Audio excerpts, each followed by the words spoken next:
The rain fell in cold, rhythmic sheets, drumming against the metal roof of the bus stop like a sorrowful heartbeat. The kind of weather that makes the world feel heavy and forgotten, where every drop seems to carry a piece of someone's loneliness. Inside the small, glass-paneled shelter, Richard stood with his arms crossed, his tailored charcoal coat untouched by the damp wind that sneaked through the cracks.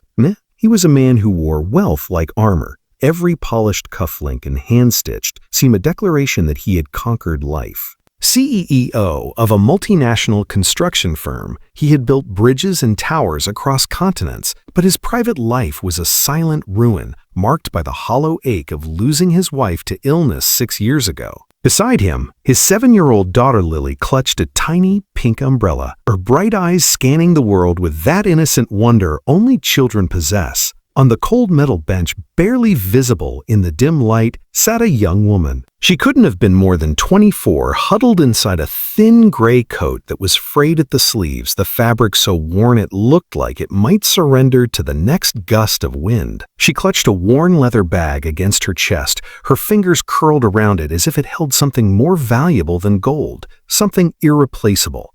Her gaze was fixed on the wet pavement, her body still but not in the way of peace. It was the stillness of exhaustion wrapped in a fraying blanket of pride. Lily tilted her head, her small brow furrowing as she studied the woman. Richard felt a gentle tug on his sleeve, and he bent down, expecting a complaint about the cold or a question about when the car would arrive. Instead, his daughter's voice, soft and clear, pierced the quiet air like a broken note. "Daddy, look," Lily whispered, nodding toward the woman. "You need a home, and I need a mommy." The words landed in Richard's chest like a stone dropping into deep water. He instinctively tightened his grip on Lily's shoulder, a protective reflex, but something made him pause. He looked again, really looked, and noticed a detail that stopped him cold. The woman's breathing was controlled, not naturally calm, but the kind of respiration a person trains into themselves when they've learned that showing disturbance is a liability. Up close, he could see the sleepless circles under her eyes, the purplish shadows that spoke of countless nights spent wrestling with invisible burdens. Her shoes, scuffed and worn, had cracks near the soles that let tiny rivulets of water seep in every time she shifted her feet. She looked exhausted beyond words, as if she were calculating her next move in a world that had forgotten her very existence. Richard felt a magnetic pull in his chest, an unfamiliar sensation that unsettled the carefully constructed ice around his heart. He was a man who built bridges for a living, but had no one to cross them with, who had locked away his own grief so tightly that he had forgotten what compassion felt like. But standing there watching this stranger fight her silent struggle with quiet, desperate determination, something cracked. He realized she wasn't just a person down on her luck. She was a mirror reflecting a truth he had long avoided, that behind every forgotten face lies a story of immense strength. Without a second's hesitation, he stepped forward, his voice gentler than it had been in years. "Excuse me, miss. The wind is biting, and my car is just around the corner. Please, let me offer you a seat. You shouldn't be out here in this." The woman looked up, startled, her hazel eyes wide with a mix of surprise and wary appreciation. She hesitated, clutching her bag tighter, but the genuine warmth in Lily's smile seemed to reach a place inside her that words couldn't. I don't want to trouble you," she murmured, her voice barely audible above the rain. "It's no trouble," Richard replied, and for the first time in years, he meant it. They drove through the glistening streets until they reached a small, frost-covered cafe where the windows glowed with a golden warmth. The air inside smelled of roasted coffee and fresh bread, a balm against the dreary world outside. Richard watched as Lily and Maya, she had given her name quietly, like an offering, connected over a plate of steaming pancakes. Lily chattered about her stuffed rabbit and her favorite bedtime stories while Maya listened, a fragile smile flickering across her lips. She ate slowly at first, the careful way you eat when you aren't sure you're allowed, her fingers trembling around the edge of her glass of orange juice.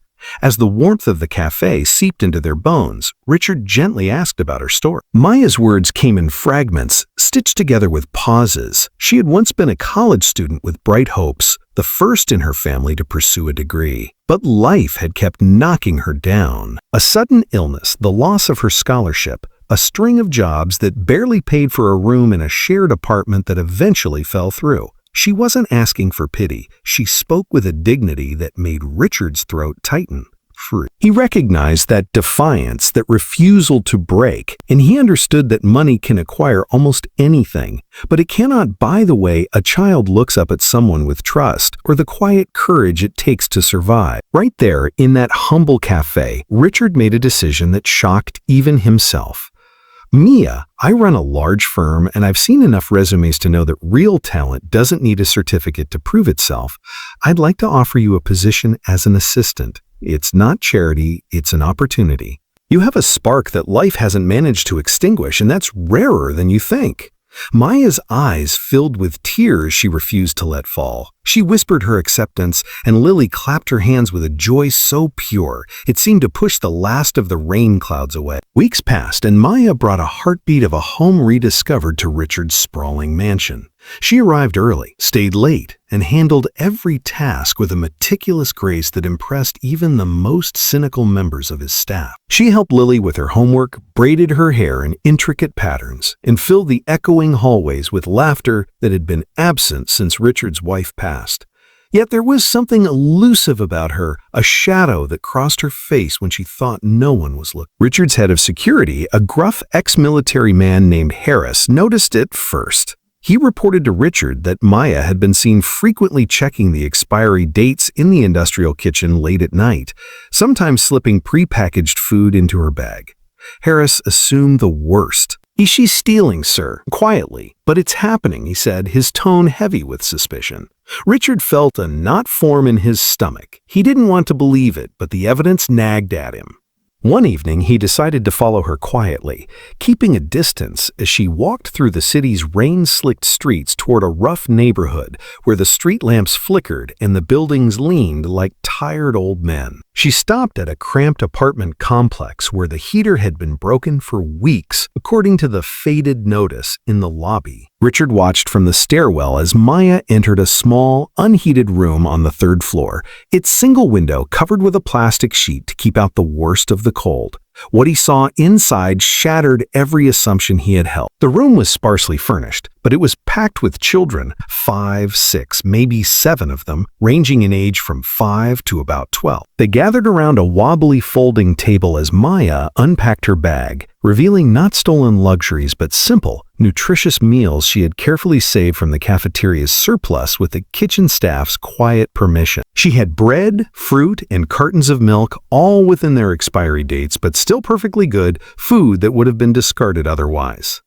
The children's faces lit up as she served them, and one little boy with dirt-smudged cheeks said, "Miss Maya, you always save us." Richard lingered in the hallway, hidden as he pieced together the truth. Maya wasn't stealing. She was using her entire salary, her chance at a new life, to pay for the overdue school lunch balances of the children in this building whose families were struggling. She had learned about a program that allowed anonymous donations to clear school meal debts, and she had poured every cent she earned into it, ensuring those motherless kids didn't feel the hunger she knew all too well. She was skipping her own meals, surviving on the leftover food she could gather to keep their plates full and their dignity intact. She was a silent angel, believing with an unshakable faith that goodness still lives among us, even when the world turns a blind eye. Richard felt a lump rise in his throat, so large he could barely swallow. Ashamed of the ice-cold reputation he had cultivated, the executive persona that valued profits over people,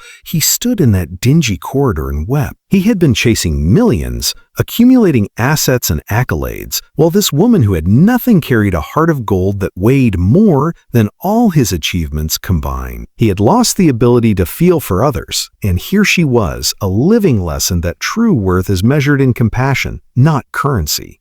He waited until the children had eaten and scattered to their own tiny apartments, then knocked softly on her door. Maya opened it, her face paling with shock when she saw him. "Mr. Richard, I can explain." He raised a hand, his voice cracking. "You don't have to explain anything. I know everything, Maya, and I have never been more humbled in my life." The next day, Richard didn't just keep her as an employee. He offered her a second chance at a real family, a promise that no one in that building would go hungry on his watch. He paid off the entire school district's outstanding lunch debts anonymously, then established a foundation for the unseen, those who fall through society's cracks, the quiet heroes who give their last dollar without seeking recognition. He moved Maya and the children she had been helping into a safe, warm home, fully furnished and filled with books and toys, and he watched as Lily finally got her wish, a mother figure who loved her unconditionally. Their connection became sacred ground, a reminder that true love and kindness don't need wealth. They just need two hearts willing to understand. Maya taught Richard how to feel again, and in turn, he gave her the stability she had never known. The mansion echoed with the sounds of a large, unconventional family, and every corner of it radiated the warmth that had once been missing. Lily grew up with a mother's lullabies and a father who had learned to let the world in. And every time it rained, they would all sit by the window and remember that cold night at the bus stop when a little girl's broken note of a whisper had stitched their lives together in a tapestry of grace. Sometimes the people we pass without seeing are the ones holding everything together. They carry invisible burdens with a quiet bravery that asks for nothing. If this story of pure kindness touched your soul, please like this video and share it with someone who needs to believe in hope again. Subscribe to our channel to help us spread more stories that remind the world of the beauty in humanity. We want to hear from you. Have you ever witnessed a silent hero who gave their last to help a stranger? Share your heart-touching story in the comments below. Remember, one simple act of compassion can heal the deepest wounds, and the greatest architecture isn't made of steel, but of the strength found in a human heart.